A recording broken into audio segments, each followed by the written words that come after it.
Your cranks are too long. Seriously, your cranks are probably a lot longer than they need to be. And you could probably benefit by putting shorter cranks on your bike. Hey, this is Gene Hamilton with Better Ride MTB Skills Training. And I want to tell you a little bit about crank length. So, as I mentioned, your cranks are too long. And you might be saying, well, Gene, why do bikes come with 175 cranks? And maybe for the shorter people, 175. And yes, many downhill racers use 165s. That's what I have on my downhill bike. But in general, most cranks are 170 or 175. And it's been that way for 40, 50, maybe 100 years. I don't have a bike that old, so I don't know.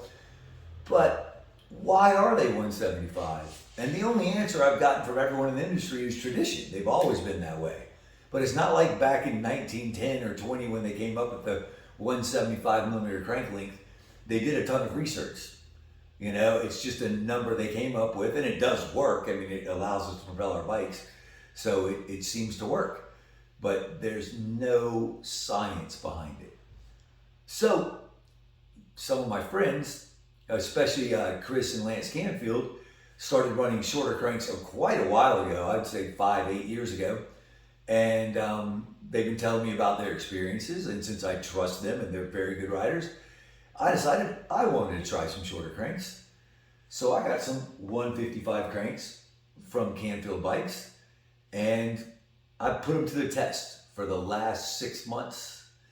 And I'm going to tell you about what I feel are the big benefits of these cranks, and even go over some of what are perceived cons of these cranks.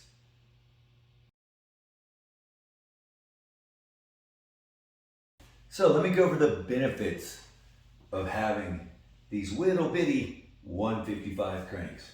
And remember, I'm 6'3" with a 35.5-inch inseam. So I've got pretty long legs. And for most of my cycling career, if you want to call it that, people have told me at bike shops and various experts in the field that I need long cranks for my big long legs. But you know, I've been doing research all my life. I'm kind of a nerd. I always like to read what's going on. And I remembered Leonard Zinn way back in the late 90s, maybe the early 2000s, for Velo News, did a test on different crank lengths, but it wasn't very scientific. It only had like 10 riders or something. But it was interesting because the results were all over the board. You know, some of the taller guys, riders, like shorter cranks. Some of the shorter riders like the longest cranks. And you know, he did it with, he did 3 things, like what they felt, and these are all blind, they couldn't look at the crank links, what they felt, how much power they produced, and how efficient they were, I believe, were the 3 parameters. And he basically came to no rhyme or reason for that. And then recently I've read a few articles, one by a bike fitter, which I'll link to if you go to betterride.net. This is my latest blog article. And you can find this, and it's got some great links to various articles on crank length, the few articles I've found. So anyway, I decided to experiment on my own, and as I mentioned before, I love these 155 cranks. So what are the benefits? Well, first benefit I noticed was that I was starting to get knee pain, and as soon as I got the shorter cranks, that knee pain just vanished. I haven't had any knee pain in the 6 months since I've had these 155 cranks. So that is a huge bonus.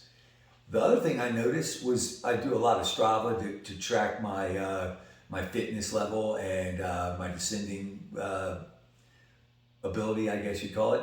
And I noticed that my climbing times were nearly the exact same, yet my previous bike was quite a bit lighter than this, and it had 175 cranks. Otherwise, the geometry of both this bike and my Scott Ransom are very, very similar in that respect. So you would have thought, being a few pounds heavier, that my climbing times might have dropped a little bit, especially with the shorter cranks, but they actually have stayed almost the same, and actually I've had some PRs on various climbs with these cranks. So no knee pain, apparently no power loss. If anything, there might be more power, which I'll get to in just a second. And perhaps one of the biggest things we're all after is way less pedal strikes. So it's just a win-win-win the way I look at it. Now, how do I produce more power, you're saying? And I understand that that might be a question, so I will address the power issue of the shorter cranks. So with shorter cranks, as you can imagine, from the pedal to the top of the seat has shortened by 20 millimeters. If I used to have 175 cranks, I have 155 now, which means I have to raise the seat 20 millimeters. And we'll get to that because there's a slight drawback to that, and we'll get to that in the cons in a minute. So by raising the seat 20 millimeters, when I am at the mid-stroke of my power production, my leg is extended 20 millimeters longer, so I'm less in a full squat position. Think about it. The longer your cranks are, the more your knee is going to come up and be in like a full squat. The shorter your cranks are, the more you're in a half squat. And I think we all know we can produce a lot more power in a half squat than we can in a full squat. It takes a lot more strength. If you can squat, whatever your squat record is, you could probably go up by 20% if you only did a half squat and came back up. So I can produce, in my opinion, it feels like more power, and that smaller circle that I'm spinning, which is 40 millimeters smaller, seems to make my knees not hurt. And I like that, because who knows what our legs were designed to do spinning wise. We were designed to be bipeds and walk. A bike is, relative to humans, a bicycle's a pretty new invention. So, sitting down and spinning is not something our body was designed to do. We've had to adapt to it. So I think the shorter cranks are also easier for a human body to adapt to, and I'm not going back, let's put it that way. But there are some cons that people mention, and I will go over those in just a second. Now, I'll go over the possible cons of shorter cranks. So this is just what I've heard from other people. I have not felt these, and I'll explain my position in a second. But one thing people talk about is with a shorter crank, your feet are closer together. And they claim it doesn't feel as stable as a platform. And that does make some sense. I mean, a wider platform is typically more stable. But, motorcyclists have no platform in a sense. Their feet are side by side, and they seem to balance quite well. And my descending times, and maybe it's this awesome Canfield lithium, which I'll talk about in a future video, but my descending times have gotten faster and faster with these 155 cranks. So I must be in balance, and I feel like I'm in balance. And I really don't think shortening the width of my stance by a whole 40 millimeters, which is only about 1.5 inches, I don't feel that that is going to really compromise my balance in any way, and I don't feel like it has. And downhill racers have been running 165 cranks for forever, so in a sense I've only shortened it 20 millimeters, which is much less than 1 inch compared to what Greg Menard and all these great downhill racers ride. So I don't think the shortening of the width of my stance is a problem at all. I certainly haven't felt that. Con number 2 is that maybe, Gene, because of those shorter crank arms, when you really need it at a very slow RPM on a very steep burst up a hill like we have a lot of on a massive back here in Moab, maybe then you don't create enough torque. Now, when I first got this bike, I didn't have the oval chainring, which I'll talk about in a second, on it, and I felt that a few times. So maybe that's true, or maybe just my legs were not used to where they were as far as for the power production, because it seems like it kind of went away before I even got the oval chainring. But the cure to that would be an oval chainring, because that allows you to maximize your downstroke and minimize that upstroke. And I certainly felt that when I went to this absolute black oval chainring, that I was able to produce way more power. And it wasn't even the power so much that blew me away. it felt like a more comfortable pedal stroke. If you've never ridden an oval chainring, obviously change feels weird. If you've ridden a round chainring for 20 or 30 years, the second you hop on an oval, it's gonna feel a little weird. But the interesting thing for me was it only felt weird for about the first 5-10 minutes of riding, and then it just felt awesome. And now my e-bike has a round chainring, and I'll ride it and then hop on this bike. And again, for the first 10 or 20 pedal strokes, it feels a little weird. But then this bike feels better than my e-bike as far as the pedal stroke is concerned. So I'm a big proponent of these oval chainrings. And now the third perceived con of these 155 cranks is what I talked about earlier, how I had to raise my seat 20 millimeters.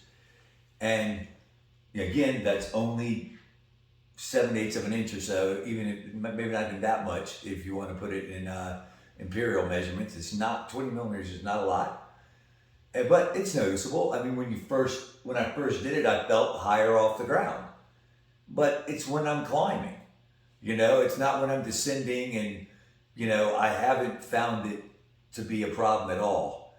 I mean, think about it. I'm 6'3". My seat's always been a lot taller than most people's seats. So, if you're less than 6'3" and you raise it 20 millimeters, your seat's probably still a lot lower than mine when we're climbing. So I don't find a problem with the added seat post length or seat height. I don't find a problem at all with that. So that's what I feel about the only 3 perceived negatives is, for me, they're not negatives. So after 6 months of riding these 155 Canfield bikes cranks, I'm sold. I'm never gonna go any longer than 165 ever again, but for the moment, I'm gonna keep these 155s on. I might get some 165s and do some more semi-scientific tests where I use the 155s to climb a hill, go back down, switch to the 165s, climb the hill, go back down, switch to 155s, climb the hill, so hill repeats like that, and just see if I notice much of a difference. Obviously that would be very scientific because there's a lot of variables not being controlled there, but it might give me an idea of what's going on. And the next thing is this awesome absolute black oval chainring. Previously I'd had a wolf tooth oval, which was also quite good. I liked it a lot. I read that the absolute black has a more aggressive oval to it, which makes a longer downstroke and an even smaller upstroke than the wolf tooth. So I thought I'd give it a try. And honestly, I bet if I put them head to head, I really would have trouble feeling the difference. All I know is this one just feels absolutely great, and I would highly recommend this. And I've had this chainring for, I think about the first 2 months I rode with the round chainring. So I've had this chainring for 4 months and no problems with it at all. Chain hasn't dropped, nothing weird has happened other than just it feels great. So I highly recommend that you experiment with the crank length, especially if you're having knee pain or hip pain, or you just feel like, or maybe way too many pedal strikes, because I really found no downside to these 155 cranks. And remember, I am 6'3", so I really think if you're quite a bit shorter than me, like 5'3", you should maybe look at even shorter cranks. Years ago, I used to coach a woman named Sarah Kaufman. She's one of the faster endurance racers in the United States, and she's 4'11", and as far as I remember, she runs 144 kids cranks from SRAM, and she loves them. And I could be, this is a long time ago, last time I spoke with her about her crank length.